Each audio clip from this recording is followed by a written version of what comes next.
23/7/2025. ஓம் சாந்தி. இனிமையான குழந்தைகளே, எப்பொழுதெல்லாம் நேரம் கிடைக்கிறதோ அப்பொழுது தனிமையில் அமர்ந்து ஞான சிந்தனை செய்யுங்கள். என்ன கருத்துக்களை கேட்கிறீர்களோ அதை ரிவைஸ் செய்யுங்கள்.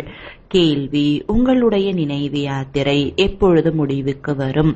பதில்: எப்பொழுது உங்களுடைய எந்த ஒரு கர்ம இந்திரியமும் ஏமாற்றாமல் இருக்கிறதோ, கர்மாதீத் நிலை ஆகிவிடுகிறதோ, அப்பொழுது நினைவு யாத்திரை முடிவு பெறும். இப்பொழுது நீங்கள் முழுமையாக முயற்சி செய்ய வேண்டும். நம்பிக்கை இழந்துவிடக்கூடாது. சேவையில் ஈடுபட்டிருக்க வேண்டும். ஓம் சாந்தி.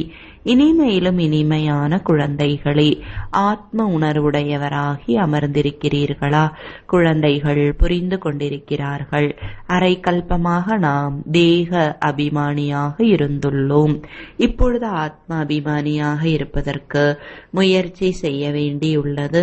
பாபா வந்து புரிய வைக்கிறார். தன்னை ஆத்மா என உணர்ந்து அமர்ந்திருங்கள். அப்பொழுதுதான் தந்தையின் நினைவு வரும். இல்லை என்றால் மறந்து விடுவீர்கள்.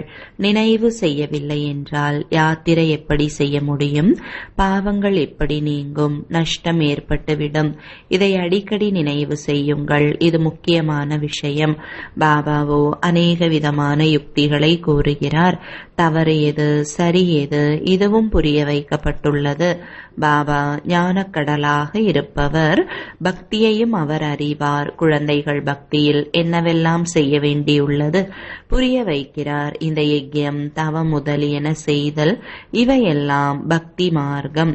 தந்தைக்கு புகழ் பாடுகின்றனர் என்ற போதும் அது தலைகீழான புகழ்.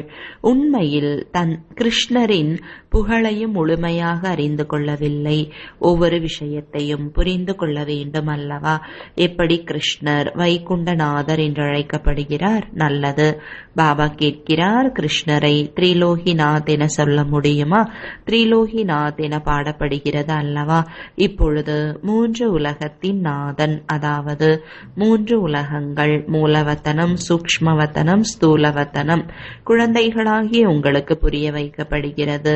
நீங்கள் பிரம்மாண்டத்திற்கும் எஜமானர்களாக ஆகிறீர்கள்.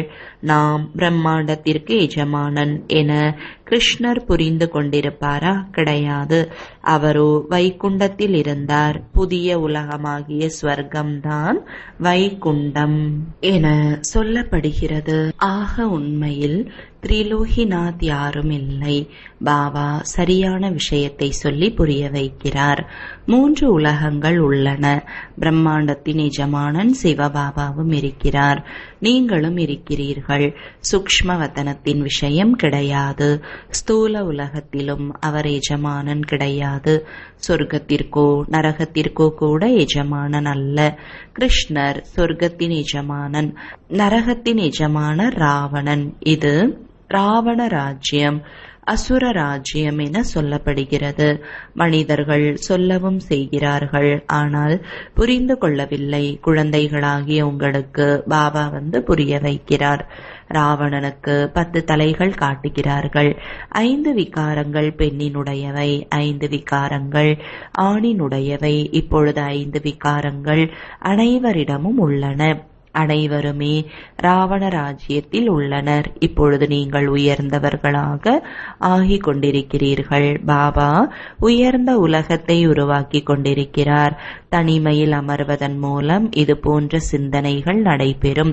அந்த படிப்பிலும் மாணவர்கள் தனிமையில் புத்தகம் எடுத்து சென்று படிக்கிறார்கள். நீங்கள் புத்தகத்தை படிப்பதற்கான அவசியம் கிடையாது. ஆம், நீங்கள் கருத்துக்களை குறித்து வைத்துக் கொள்கிறீர்கள். இதை பிறகு மீண்டும் சிந்தனை செய்ய வேண்டும். இவை புரிந்து கொள்ள வேண்டிய ஆழமான விஷயங்கள். பாபா கூறுகிறார் அல்லவா, இன்று உங்களுக்கு ஆழத்திலும் மிக ஆழமான புது புது கருத்துக்களை புரிய வைக்கிறேன். பாரஸ்புரியின் எஜமானர் லக்ஷ்மி நாராயணர் ஆவார்கள். விஷ்ணு என்று கூட சொல்ல மாட்டார்கள். விஷ்ணுவையும் கூட அவர்கள் இதே லக்ஷ்மி நாராயணர் தான் என புரிந்து கொள்ளவில்லை. இப்பொழுது நீங்கள் சுருக்கமாக நோக்கம், குறிக்கோள் என்ன என்பதை புரிய வைக்கிறீர்கள். பிரம்மா சரஸ்வதி ஒன்றும் அவர்களுக்குள் ஆண் பெண் என்பது கிடையாது. இவரோ பிரஜாபிதா பிரம்மா அல்லவா? பிரஜாபிதா பிரம்மாவை கிரேட் கிரேட் கிராண்ட் ஃபாதர் என சொல்கின்றனர். சிவபாபாவை பாபா என்று மட்டுமே கூறுகிறார்கள்.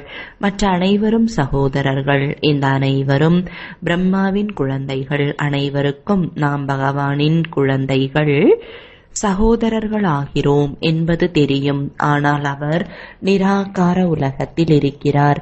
இப்பொழுது நீங்கள் பிராமணராகி இருக்கிறீர்கள். சத்யுகம் புதிய உலகம் என சொல்லப்படுகிறது.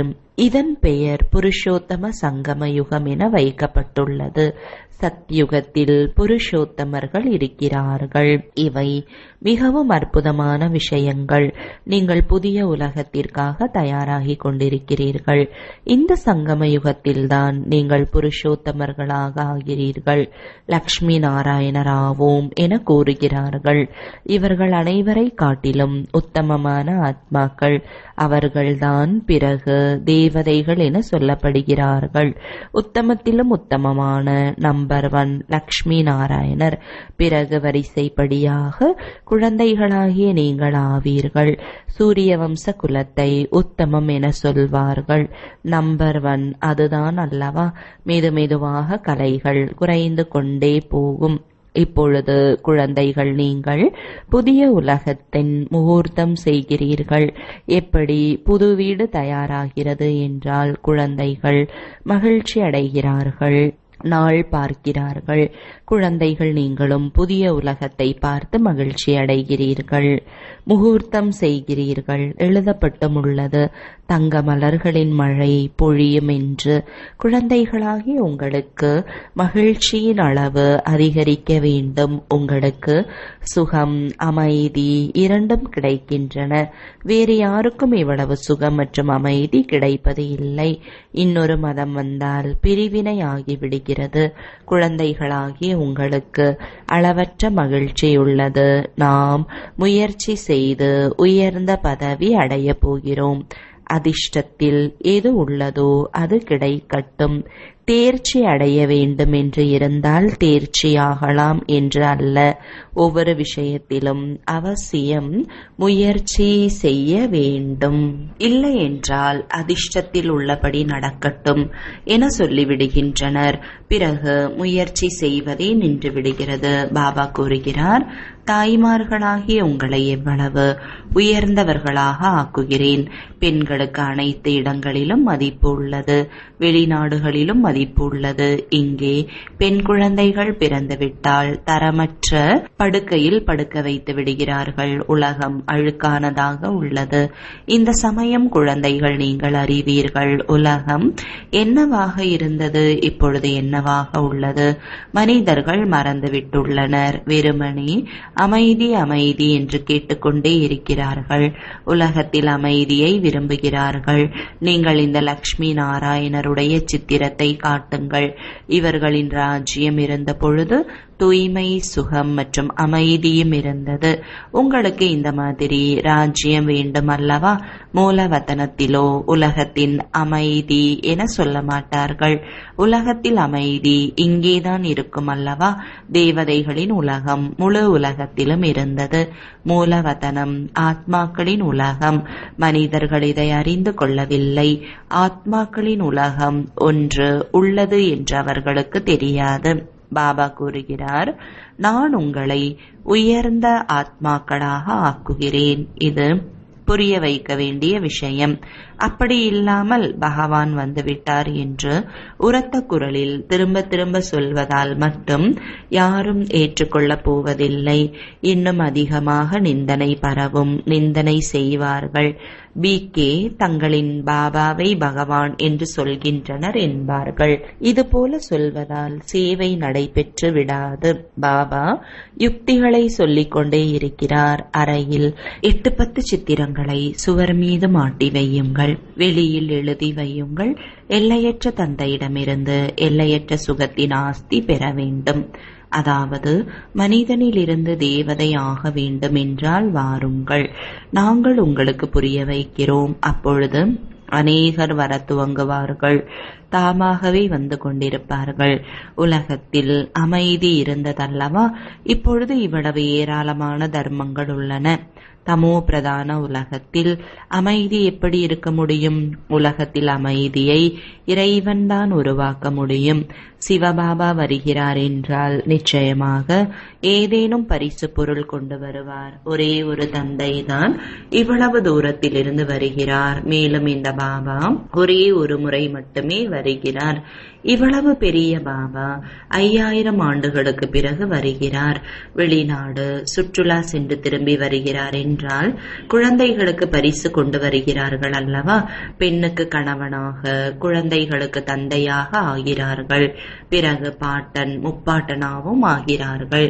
இவரை நீங்கள் பாபா என்று கூறுகிறீர்கள். பிறகு தாத்தாவும் ஆவார், முப்பாட்டனும் ஆவார். வம்சாவளி உள்ளது அல்லவா?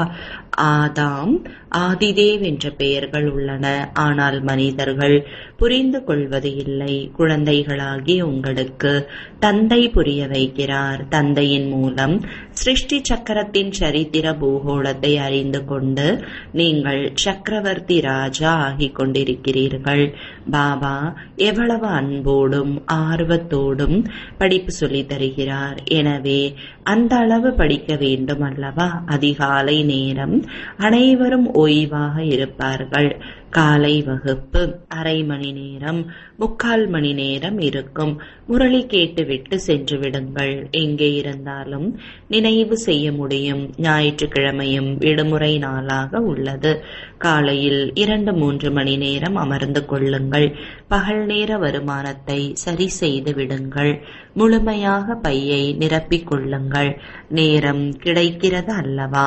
மாயையின் புயல் வருவதால் நினைவு செய்ய முடிவது இல்லை. பாபா முற்றிலும் சுலபமாக புரிய வைக்கிறார். பக்தி மார்க்கத்தில் எத்தனை சத்சங்கங்களுக்கு செல்கிறார்கள்?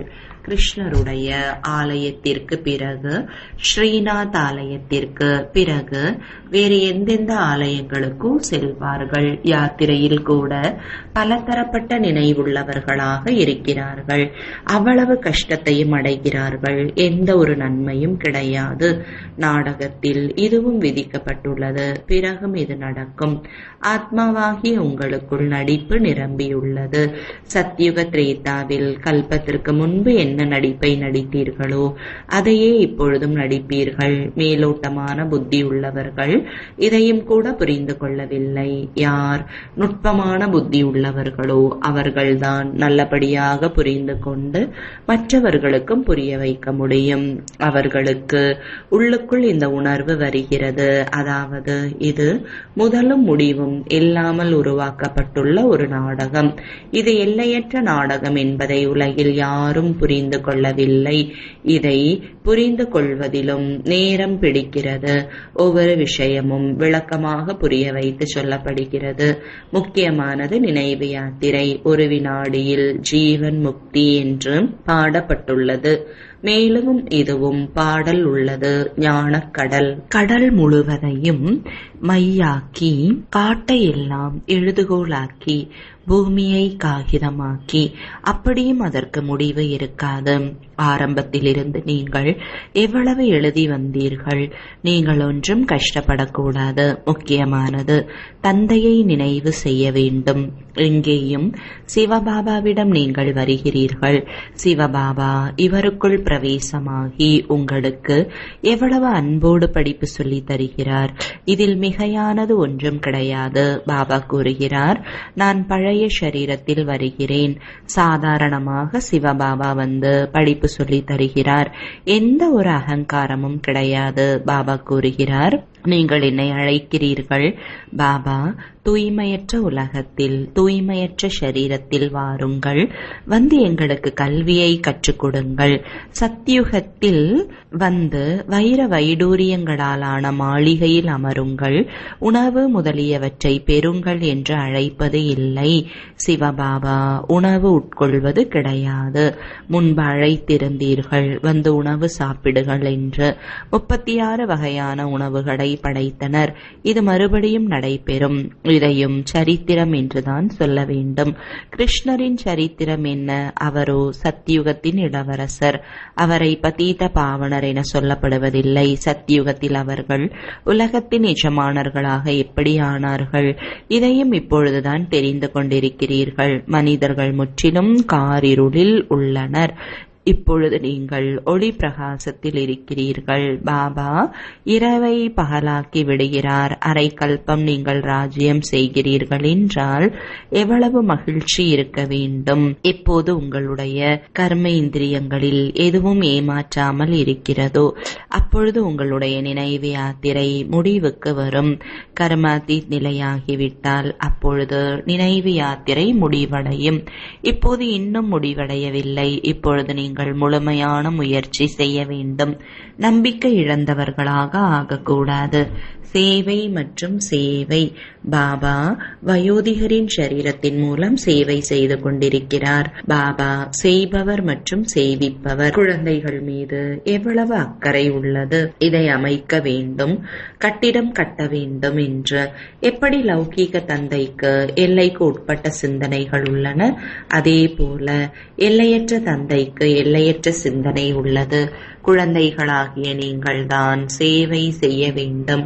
நாளுக்கு நாள் மிகவும் சுலபமாக ஆகிக் கொண்டே செல்கிறது. விநாசத்திற்கு அருகில் எவ்வளவு வந்து கொண்டிருக்கிறீர்களோ அவ்வளவு சக்தி வந்து கொண்டே இருக்கும். பாடப்பட்டும் உள்ளது.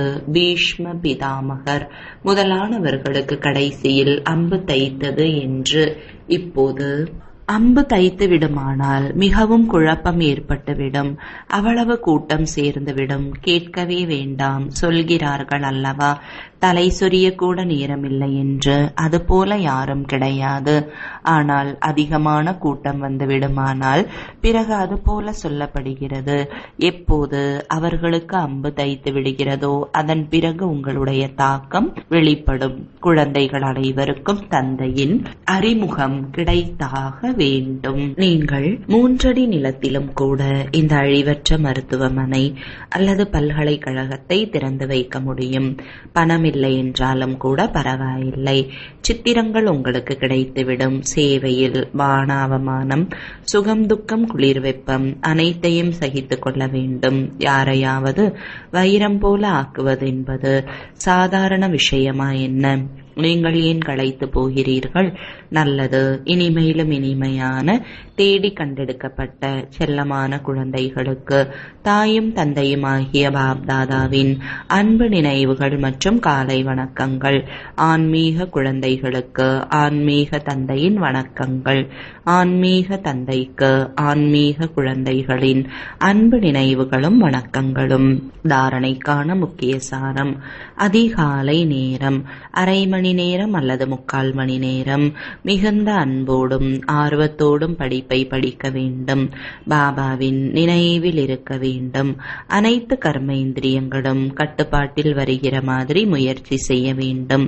சேவையில் சுகம் துக்கம், மானம் அவமானம், குளிர் வெப்பம் அனைத்தையும் சகித்துக் கொள்ள வேண்டும். ஒரு பொழுதும் சேவையில் களைத்து போகக்கூடாது. 3 அடி நிலத்தில் கூட மருத்துவமனை மற்றும் பல்கலைக்கழகம் திறந்து வைத்து வைரம் போல ஆக்குகிற சேவை செய்ய வேண்டும். வரதானம்: உண்மையான ஆன்மீக அன்பின் அனுபவத்தை சேவிக்கக்கூடிய மாஸ்டர் அன்பு கடலாகுக.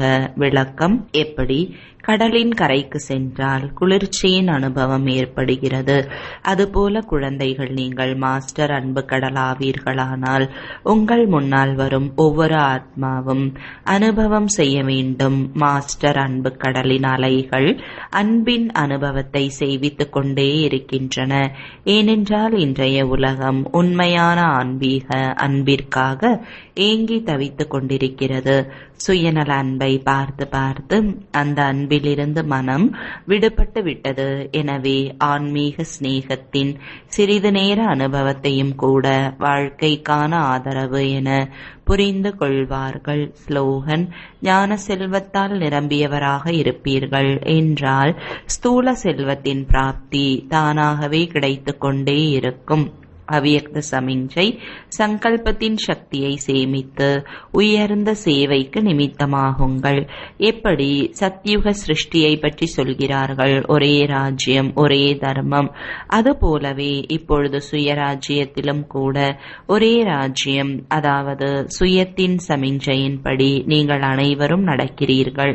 மனம் தனது மனதின் வழியை செலுத்தாமல் புத்தி தனது நிர்ணய சக்தியில் குழப்பத்தை ஏற்படுத்த கூடாது.